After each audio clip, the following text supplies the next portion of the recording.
He kōna ipurangi tēnei nā te reo irirangi o Aotearoa. Takaro Lodge is an exclusive retreat and a very peaceful rejuvenation spa. It is located next to New Zealand's famous Fiordland National Park and is surrounded by untouched national forest. In the 2000s, the lodge presented as a high-end luxury resort, visitors paying up to $4,000 a night. But it wasn't the only thing going on there, not by a long shot. Crystal clear waters and pristine nature. Their ads, not exaggerating, the beauty thereabouts is staggering. Beech trees cover the forest floor with tiny marbled leaves, braided rivers, wide grassy valleys, deep dark fjords. Paradise, even by New Zealand's high standards. And so quiet. Takaro Lodge is constructed in harmony with nature and designed to help guests relax, rejuvenate, restore their spirit. Back then, permanent guests stayed for years, paying eye-watering sums. Staff weren't in it for the tips, but proximity to their guru. And bar the occasional unwitting tourist, everyone came for one special reason. One person. Why you can get healing? Why you can get the money? Why you can get the love? Why you can get happiness? Chinese grandmaster Aiping Wang, inventor of a new way of being that would succeed capitalism, or so they reckoned. I believe it's going to become society. Life technology, it was called, phenomenism. Her philosophy nurtured here in the home of crazy exercises, 10-hand massages, lessons in teleportation, seeing the future, levitation, amid golden chandeliers, tennis courts and a giant bunker. Followers planned daring escapes. All of us were shaking. All of us were scared. Lives were lost. They were healing her energetically, Phil. By golly, by now you should know. How does that go, though?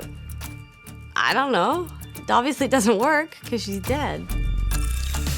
Now the lodge appears to be a spiritual home for an international chain of wellness clinics. Okay, America's here. New Zealand's here. Yeah. How about Switzerland? Yeah, it's also here. They're quite, very quiet and secretive. The lodge remains a mystery, hidden from neighbours behind locked gates. And if you're thinking, wow, you'd never catch me at a place like that, think again. I think we can all become victim to them, and in many degrees it's really about being in a place of loss or even loneliness where someone is searching for a refuge.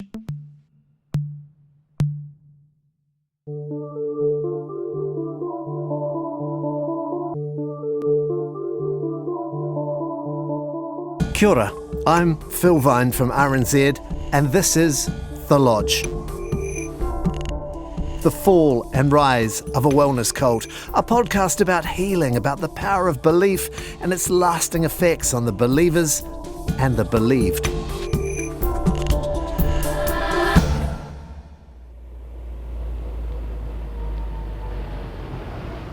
At first, I thought we'd come to the wrong place.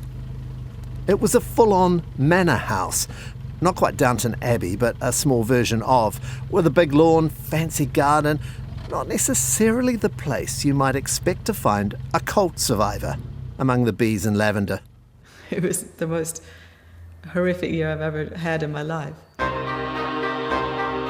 We'd driven to Caroline's historic home in the UK, close to Glastonbury Festival and the fabled Camelot, court of King Arthur. I was scared. I was shaking. All of us were shaking. All of us were scared. Caroline's describing the day she left the lodge in Te Anau in New Zealand, ran away from her guru. And what were you scared of? Probably leaving Aiping, you know. Aiping Wang, founder of the Phenomena Academy, inventor of an energy therapy called life technology. I was interviewing Caroline in the 2004-2020 documentary, the one that I'd retrieved from the shed. I was stuck in this, what do I do? If I leave, where do I go? What can I do? I didn't want to stay in Takaro anymore, but I thought I would die if I left. A money market trader. She has kind brown eyes and a thoughtful smile. Caroline lived at Takaro Lodge in 2003, originally seeking energy therapy for food allergies. Conversations with Aiping turned to her mum and dad's health conditions. It was pushed heavily on me that because my parents both had cancer, I had the cancer genes. And not only that, I would pass the cancer genes on to my children. And that was one of the ways that she kept me in Takaro all the time. The 60s hunting lodge at the bottom of Te Waiponamu, the South Island. Earlier followers had arrived from Europe and the States in the 90s. They say Aiping had predicted a world disaster, and this was the best place to survive it. Together, they built a bunker, stored food, and then nothing happened. Well, some geese flew into wires, blew up a substation, but nothing more serious than that. Then Aiping, their grandmaster, started offering to teach them supernatural powers. Healing and flying. We heard about that in Ep 1. It didn't come cheap. Caroline was pretty embarrassed with the amount that she shelled out. How much money did you pay? A lot. Lots. So in dollars, in New Zealand dollars, would it be tens of thousands, hundreds of thousands? No, hundreds of thousands. Hundreds of thousands of dollars. Not sure what the fees are now, but in 2004, life membership with Aiping cost close to $750,000 Kiwi dollars. Yeah, they come here to get something special, and they come here to get something that they haven't been able to find anywhere else. That's Sarah McCrum, manager at the lodge in 2004, again from the original doco. Usually it's health, but not only. It's often also emotional, because these emotions and physical health are very, very closely connected. So it's a fair enough price, do you think? It's not It's definitely worth it. It's definitely worth it. Which kind of makes the lodge sound like a super elite country club. But people don't tend to flee from country clubs. We had an incident once where I was coming back from the back of the farm and there was a guy walking on the side of the road. Aiping's former neighbour, farmer John Smart. I stopped and I said, "Oh, you all right?" And he goes, "Oh, yeah." He said, "You couldn't get me into town now, could you?" I'm going, "Yep." He said, "I'm running away." I said, "What do you mean you're running away?" He said, "Oh, well, I've given them all my money and they don't feed us, and we work 15 hours a day and we've got to do as we're told." And I'm going, "Oh, really?" I'm going, "Okay." So we took him home and he actually had a breakfast lunch with us, and we got into town and away he went. Well, we ended up probably doing, I don't know, 4 or 5 people like that over a period of a couple of years. And so why were they leaving, do you think? Part of it, well, they were scared. They were running away. I haven't spoken directly with the people that John's talking about. Love it if you could get in touch. Those alleged escapees working 15 hours a day probably belonged to the bottom strata of followers. From what I understand from ex-devotees, these were people of slender means who paid all they could and were working on the property in order to get access to Aiping, their guru. There was a second strata, VIPs who paid big bucks, like Caroline and Suzanne.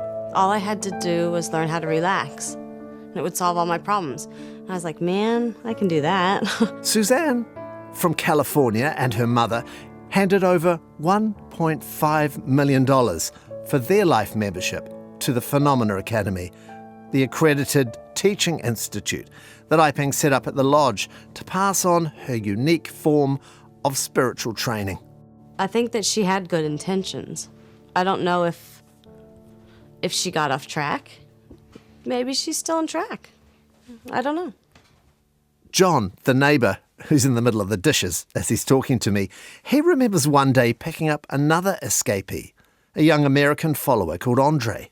He explained it where it was between work, not enough food, and sleep deprivation to admit your problems and what have you, which is, that's quite often the case with cults, isn't it? They get you to believe something that's not actually true. Now, I'm acutely aware that the word cult is a motive. It can mean different things to different people. It can be misleading and problematic. An evangelical preacher led nearly 1,000 followers from the United States deep into the jungles of South America. Well, how about you? The Manson family, Heaven's Gate. They would build a new community. Centrepoint, Jonestown. It was to be their paradise on earth. Male leaders, mass hypnosis, stockpiled guns and sex abuse. But they're not all like that. Cults come in many shapes and sizes. So does Aiping's following at the lodge fit the bill? Well, there are definitely some red flags. Anka Richter, journalist, author and cult watcher. The first one being the extreme level of, I guess, commitment and devotion of some of the members or former members from what I've picked up there, and also charismatic leader at the top. At the very start, I brought in Anka to get a stare on cultic language and definitions. So there are definitely some markers that make this look like a cult-like group for sure. And another marker is the sorts of things those escaping the lodge were telling John the farmer. It's sad to hear that people were that broken and they left. Yeah, it's almost cookie-cutter cult stuff, to be honest, is the control of people's labor, of their sleep, of their food. So all these really basic human needs are being controlled, and being overworked is almost like a classic marker of a cultic group, where you have the slave laborers almost at the bottom, and then you have those VIP followers who are treated differently. And the cost of that difference, $730,000 for life membership. And that was 2004. Well, that I think is a clear warning sign, actually. And my God, what a price tag. Anka's originally from Germany, based in Otutahi, Christchurch. She wrote an excellent book, Cult Trip, on why these cultic groups capture people's imagination. When I talked to her, she just got back from a global cult symposium. The ICSA conference in Barcelona, and ICSA stands for International Cultic Studies Association. There was all that stuff from the ex-followers about developing supernatural powers, like seeing the future and flying. Does that strike you as unusual? I mean, look, Phil, it's not about the content. It's actually not about what they believe in. People can believe in all sorts of crazy stuff, and that alone doesn't make it a cult. So a cult's not defined by what the members believe in. Yeah, you could believe in very sound and straight things, and still it could be an abusive, high-demand group. That's actually the more correct term for it. So saying that, though, if people already believe in supernatural powers and are not really open to facts, and then it could also, I guess it kind of opens the door to believing that their leader has these supernatural powers, and all these are actually harmful dynamics. So I'm all for shining a light on these groups, especially those operating in the unregulated wellness world, where so many dubious people and practitioners fly under the radar, create these kind of outfits and communities or clinics or whatever, academy, the more pompous the name, the more alarm bells should go on. And as we're about to hear from wellness experts, there's a proliferation of dubious practitioners reaching into our lives through social media. What Anka called the unregulated wellness world is like a giant seedbed where untested information grows and spreads. Sure, there's some decent sound advice online for living our best lives, but there are also dangers. And alarm bells tend to ring for me when I hear single ideas offered up as a panacea, a cure for everything. Friday, the 21st of September, 2 days after the event. I feel so raw tonight, like someone's taken a cheese grater and filed an inch of my chest, leaving a hollow in my sternum. That's Warwick, a Kiwi actor, convinced by Aiping Wang that energy treatment could cure his HIV. I hear slogans, all illness is an energy blockage, and it makes me feel very uneasy. and it's too simplistic. More from Warwick and his flatmate Thomas soon. Like I say, the wellness world is chocker full of people parting with money, choosing exciting woo-woo over boring conventional medicine. Understanding how the wellness dynamic works is intrinsic to our story. The industry's massive. I'd be surprised if it hasn't impacted your lives. It may even be why you're listening. Well, maybe you just heard the trailer and thought you might learn how to fly. What with apple cider vinegar, White Lotus and the like, wellness is so wedged up the zeitgeist right now, no stand-up routine is complete without it. I've tried it all. I drink mushroom coffee, I've done ice baths, I've tried meditation apps. I gave my meditation app an ice bath. I don't know if it worked because my phone won't turn on, but... It's enjoyable to laugh at these notions, but as we're going to discover, there is a darker, more serious hue to all this. When people with life-threatening diseases believe in this wellness stuff, when they make decisions based on that belief, and they die. That's what happened at the lodge. I used to think of wellness as a passive state that only required making sure that nothing went wrong with you in your body or your mind. Now, it seems like a life upgrade, an added extra for those who can afford it. Well, that's part of the marketing, because wellness isn't something that is ever fully achievable the way that it's presented. Dr. John Patrick Allen, an associate professor of social and behavioural sciences from Rutgers University. I mean, think about like homeostasis, right? Like our bodies are it's just like this process of our organisms maintaining a stable internal environment. That could be considered, a healthy person. We're going to function, we're going to survive the external conditions that we're around. And this our body is always trying to get to this like degree of homeostasis. But this notion of wellness is something different than that.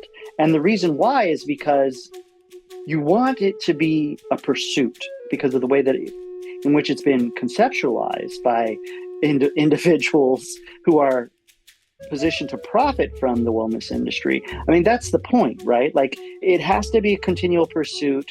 It has to be something that isn't achievable because look how large the industry is. I've heard figures in the trillions. Yeah, I've seen figures in the trillions too. $5 trillion. That's the amount commonly quoted when people are quantifying the wellness industry.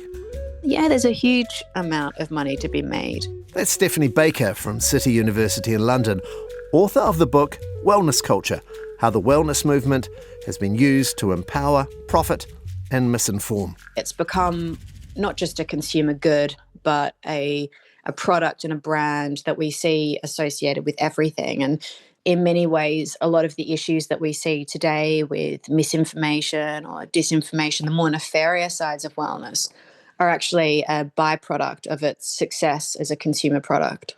Often these products come wrapped up in the spiritual comfort blanket of an influencer or a guru, offering not only relief from pain and suffering, but a sense of identity, belonging. I think the more you study these fields and figures, the more humble you become, in the sense that you realize that often people are attracted to these groups or figures when they're in it's what's referred to as situational vulnerability.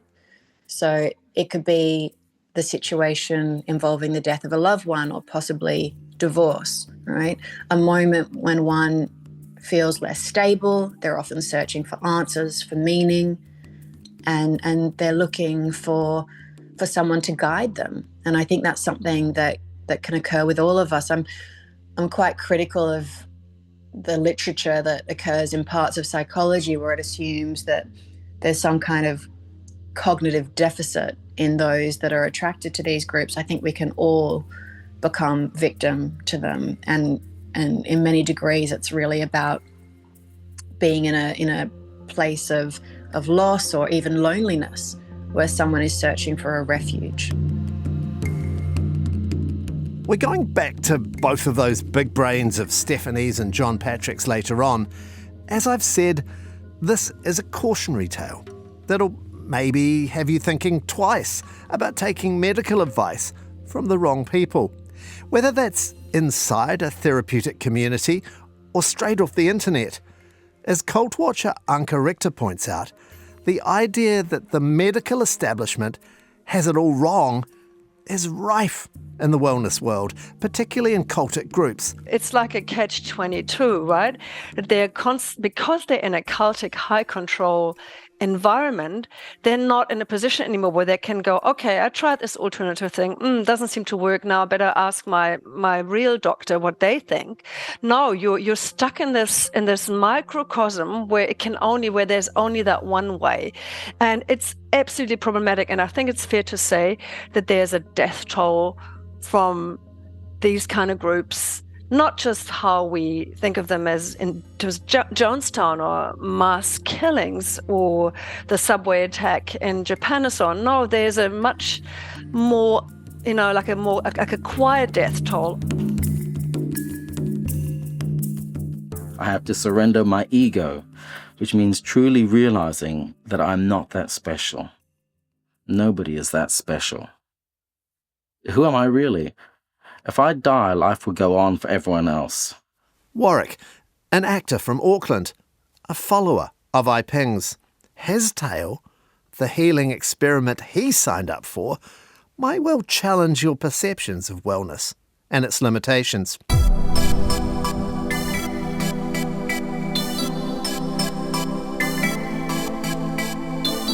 Warwick arrived in the UK in the 90s. He was in his 20s, determined to enjoy himself. Part of what went in with that was wanting to hang out in a beautiful people scene and to have all this fun that... London has always been a bucket list destination for middle-class Kiwis on OE, overseas experience, that's what we call it. We're allowed to live and work in Britain for up to 2 years until the age of 35. So we're pulling pints in a bar, stropping around on a courier bike, a temp job maybe, in an office, see a bit of Europe, drop into Asia, South America or Africa for the daring, then back, kids, house, career, retire and die. Not for everyone. For Warwick, London was a fresh life, a new skin. It wasn't just a refuelling point on the circular journey home, but a city of scale, where he could find himself, lose himself. I looked at sex as it was a game, it was a fun, it was sort of sport. The first time around in 2004, when I made the 2020 program, I hadn't a clue about Warwick. I had heard there was some doco floating around about energy healing, but I couldn't find it anywhere on the net, such as it was back in the early 2000s. And there was plenty going on near Te Anau, so I left it. This time around, I managed to get hold of the documentary director, Annie Kossoff. I spent most of my life really in television, eventually ended up at the BBC back in London, although I'm Scottish, as you can hear, working for the documentaries department and documentary series like Inside Story. Turned out, one of Annie's last documentaries was about a New Zealander shunning conventional treatment, getting therapy at a place called the Energy Bank. Warwick happened to be their poster boy at the time, a wannabe actor who had moved from New Zealand to London, maybe 10 years, I think, earlier, and to try and become an actor. I was super keen to watch Annie's film. It still wasn't online. Annie kindly sent me one of her 2 remaining copies. A DVD again, and if that's not old school enough for you, she put it in the post. Yes. Here it is. Little plastic cover, Kill or Cure. Positive thinking. How exciting. Down the road to the neighbours, Dave and Andrea again, to make use of their fleet of DVD players. Might owe them a bottle of something. There we go.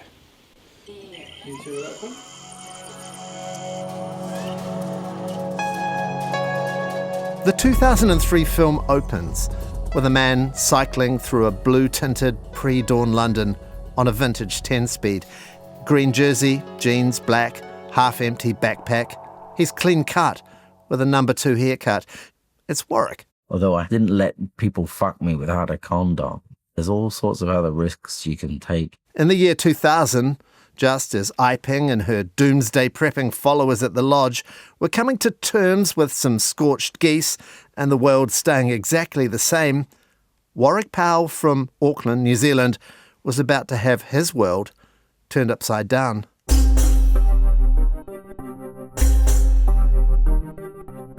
He found out he was HIV positive. I was shocked. I was really shocked. And I pretty much told no one for about a week. Warwick had already signed up for some meditation at this new healing clinic in the City of London. The place was so swanky and so expensive. Annie Kossoff again, the BBC documentary director. Opened in the city at a cost of £1 million, the Energy Bank is one of London's latest alternative health and life training centres. Take a deep breath into your belly. Exhale. And when the people there heard about his HIV diagnosis, they made Warwick a proposition. They have promised Warwick that energy can do what medical science cannot. Rid him completely of the HIV virus. No prizes for guessing who started the Energy Bank in London. Aiping Wang. We don't see her till later in the film. At first, she's helping Warwick remotely from New Zealand. The treatment based on her invention, life technology. It's energy therapy, healing without medicine. Somebody like Warwick who needs to have a lot of sessions because of the seriousness of the illness. Interesting to hear that voice again, see that face. It's Sarah McCrum, the one who ran the lodge. We heard from her earlier. And at the time, she was managing this new branch in London, the Energy Bank. Sarah McCrum, fronting for the guru. It's actually a better deal for him to get membership. Energy's not expensive if you understand what you get for it. You will be taught to let your energy flow free and to let go. And, it was all very tuned into the wellness thing. About the same time, a Guardian reporter went along to try out the courses with names like Energy Motion, Energy Truth and Energy Turning. In his write-up, he described the clinic as an oasis of calm, an Enya song made of bricks and mortar. My relaxation sessions were supremely dreamy. During one in particular, my instructor's voice burrowing deep inside my brain, something rather unusual happened. My body became weightless, and I felt as if I were drifting in space, through clouds, at the bottom of a very deep sea. Only the river of saliva that inched from my mouth reminded me of my very grounded surroundings. They said it was necessary to commit to doing over 8 hours a day of the process. The total cost for Warwick was going to be just under 75,000 New Zealand dollars. And have you got that money? No, I don't have that money. So he built up a considerable debt. You get health, you get the ability to earn money for the rest of your life. You get the ability to earn more money than you've ever been able to earn before because you have more ability. Then it's cheap. It's really, really cheap. Warwick's story is one of a series of 3 Annie was making for the BBC about people with life-threatening conditions who try something different to get well. The film really impressed me. It felt extremely measured and non-judgmental. They were always intended to be a pretty alternative look at both what people were willing to do in order to stay alive and really also perhaps examine a bit what Western 21st century culture, in terms of what it has to offer or how little it seems to have to offer to people who are in that kind of crisis. Listening to Annie Kossoff after watching her work, I began to have a little crisis of my own about how I'd originally approached the lodge. Did you come to this with an open mind? I mean, do you have a spiritual background? How did you approach this? I mean, I'm a pretty positive person by nature, so I tend to see the positive in everything, but I also am, I suppose I kind of believe that our lives to some extent. You know, we are responsible for our actions and the consequences of that.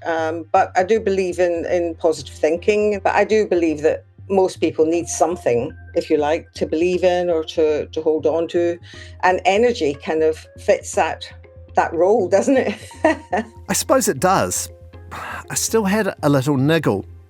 I was wondering, had I been diligent enough in suspending my disbelief about Aiping Wang and life technology?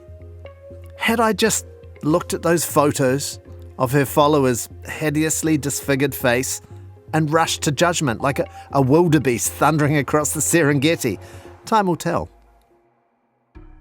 Annie would spend half a year with Warwick, getting to know him as he meticulously followed the energetic instructions of Aiping Wang and Sarah McCrum.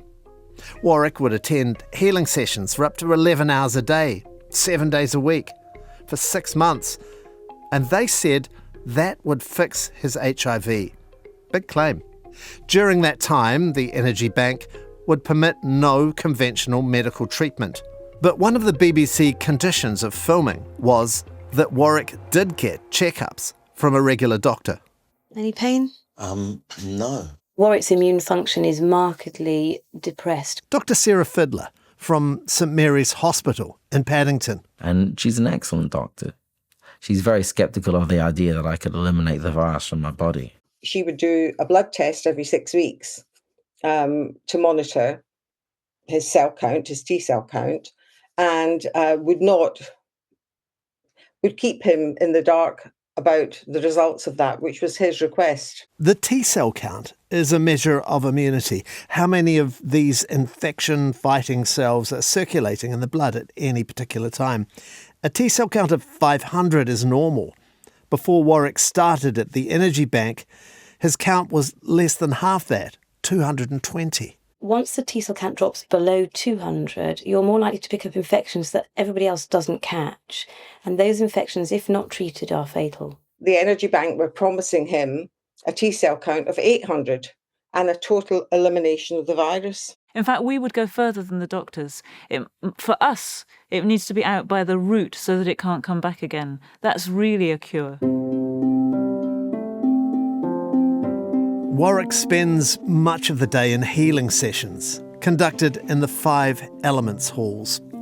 The elements, fire, water, metal, earth and wood, come from traditional Chinese medicine. Keep the elements in mind. They'll come up in the next step, when we're back at the lodge, explaining the last hours of someone who died there. For much of the time, Warwick would sit in front of an instructor trained by Aiping. These groups of people would sit there with their eyes closed as someone droned on to them about energy and letting go. In one scene, Warwick and 4 others, including Sarah McCrum, have totally nodded off, like people on long-haul flights. Then there's the crazy exercises. I'm not being mean, that's exactly what they called them. Here's an explanation from a Wikipedia page on Aiping's life technology. Crazy exercises are designed to strengthen the body, free the mind, raise the spirit, fill with life energy. All I need to do is build up my energy really strong, and eventually my body will reject the virus. Towards the end of his treatment, Warwick gets offered the chance to meet his spiritual architect. Before this, he'd only heard Aiping Wang beaming into the Energy Bank from the lodge near Tiano. If you understand this knowledge, then you know what is the key of the healing. That's Aiping on group sessions via satellite. Why you can get healing? Why you can get the money?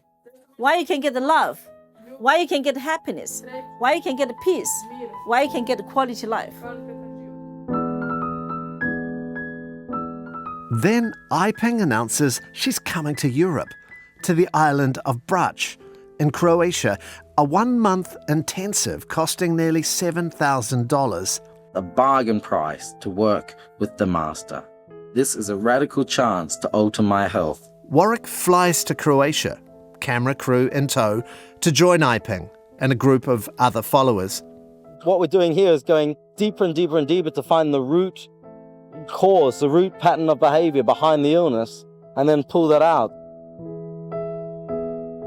For the first time, Warwick gets into the room with the master, and Annie gets to film it. How can I get healthy? How can I get happiness? How can I get the money? How can I get HIV be negative? Aiping appears to me to be castigating Warwick and the rest of her students for concentrating on themselves and their problems. Me all the time. Yeah, so this kind of me, the view is on yourself. You don't have, you cannot receive big quantity of the energy. Later, there's this really awkward exchange between Warwick and Aiping. The guru asked him if he thinks the energy therapy will fix his life-threatening disease. Can solve HIV or not? Yeah, how do you do that? Yeah. Are you sure? Yeah, sure. Aiping seems to be testing Warwick's faith, asking him how much he believes. How many percent? 1%, 2%? 2,000? 2,000%. Only 2,000. She seems unsatisfied. Should Warwick have said 1,000,000%? 1 billion? I'm feeling a bit raw. I don't know, it's like they scrape more and more layers and layers off you, you know? I mean, he was a lovely guy, you know. I mean, most people who want to be actors, there's a fair amount of ego there. I think most actors would agree. But you were deconstructing all of that. He was a really fun, lovely guy and very intelligent. I mean, not the kind of person sitting, having conversation that you would imagine would put himself in this position. But he was, as I said earlier, he was desperate. And, you know, because of his status, he was very vulnerable. Warwick's doctor, Sarah Fiddler, has been discreetly measuring Warwick's T cells every 6 weeks as they went along. Remember, a 500 T cell count is normal. 800 is what the energy bank is aiming for. At 6 months comes the moment of truth. Am I all frightened? Yeah, a little bit. I'm hoping for a T cell count of way over 800. Yeah. Now that I've altered my pattern to some degree, and my health should have altered to some degree. If it hasn't, my whole concept of the world will be threatened. Plus, it'll be embarrassing. Fingers crossed. We're hoping for the best. For a miracle, frankly. Well, I am, for sure. What are the chances? In the next 15 minutes, I'll find out. That was A Quiet Death Toll, Ep 2 of 8 eps of The Lodge. Coming up... I mean, he had this tumor over his... You couldn't look at him. I don't know if you saw any pictures, but it was enormous, that tumor. He said he was happy. I mean, no. It's hard to say what impression I had. I didn't believe him. And Warwick's big reveal. Now, the main reason we're here, of course, is to get your result. Will they provide the miraculous proof that Sarah McCrum and Aiping Wang are hoping for? Proof that Warwick can be healed without medicine? You might be surprised.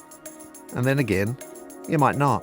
If you break the rules, then things begin to go wrong.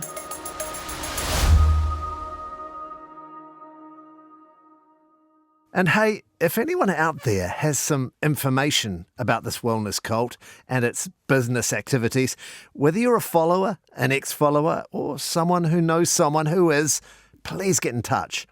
phil.vine@rnz.co.nz. Thanks for listening, and special thanks to our guests, BBC documentary maker Annie Kossoff, Stephanie Baker from City University London, and John Patrick Allen from Rutgers University.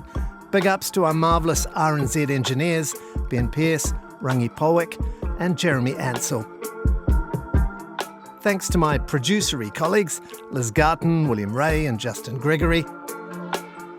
Cheers to Amrita Marks for the stunning tile visuals, Luke Bottle and Robert Stewart in our legal team.